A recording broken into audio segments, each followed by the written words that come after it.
আসসালামু আলাইকুম, সোনামায়ের রান্নাঘরে আপনাদের সবাইকে স্বাগত। আজকে দেখুন তিল বাদামের নাড়ু বানিয়ে দেখাবো, কীভাবে বানায় দেখতে থাকুন আর সঙ্গে থাকুন।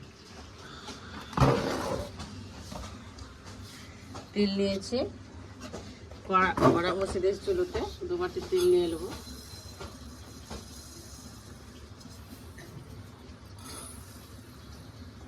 দু বাটি তেল নিয়েছি, 1/2 বাটি বাদাম দিয়ে দেবো, একসঙ্গে ভেজে নেব। আবার নেড়ে নাড়তে হবে, থামলে হবে না, হালকা করে ভেজে নেব, নাহলে লাড্ডুটা খেতে ভালো লাগবে। বাদামটা ভাজা হয়ে গেছে, দেখুন হালকা লাল হচ্ছে, রঙটা চেঞ্জ হয়ে গেছে, দেখুন শুধু লাল হতে লেগেছে। আর ভাজবো না, তুলে নেব।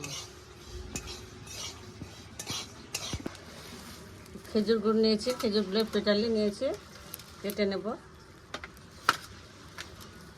এইভাবে কেটে নেব।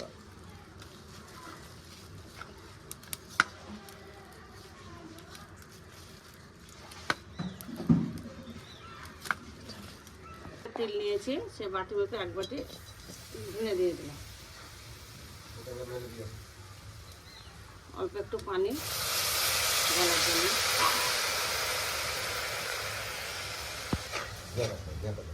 দুটো এলাচের দানা নিয়েছি, ফ্লেভারটা ভালো আসবে সেই জন্য একটু দিয়ে দেবো।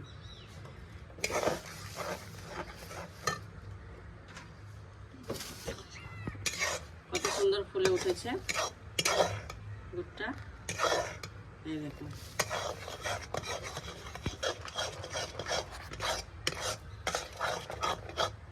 পাক দিয়ে নিয়েছি, দেখবো পাকটা ঠিকঠাক হলো কিনা। একটু পানি নিয়েছি বাটিতে দিয়ে দেখে নেব।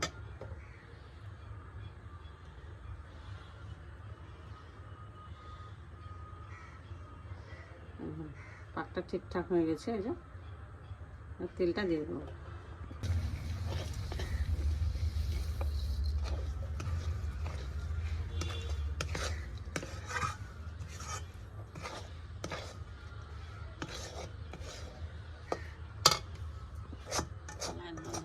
হয়ে গেছে, নামিয়ে নেব।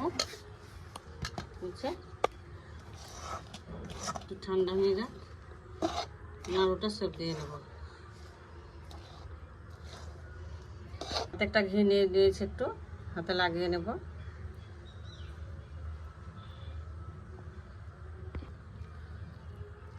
এখনো গরম আছে বন্ধুরা, প্রচুর গরম অবস্থাতে করতে হবে।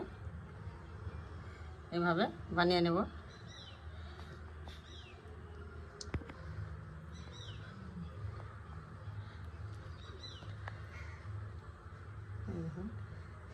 এইভাবে সবগুলো বানিয়ে নেব।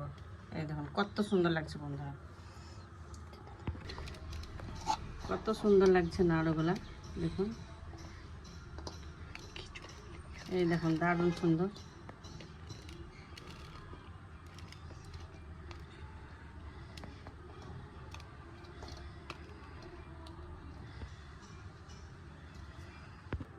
তিল বাদামের নাড়ুটা দেখুন কত সুন্দর হয়েছে।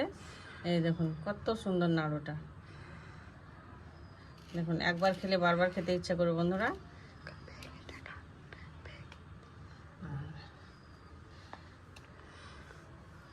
শক্ত হয়ে গেছে বন্ধুরা। আমার তিল বাদামের নাড়ুটা যদি ভালো লেগে থাকে অবশ্যই লাইক কমেন্ট শেয়ার করবেন, আর আমার সোনামায়ের রান্নাঘর পেতে সাবস্ক্রাইব করে দেবেন। ঠিক আছে।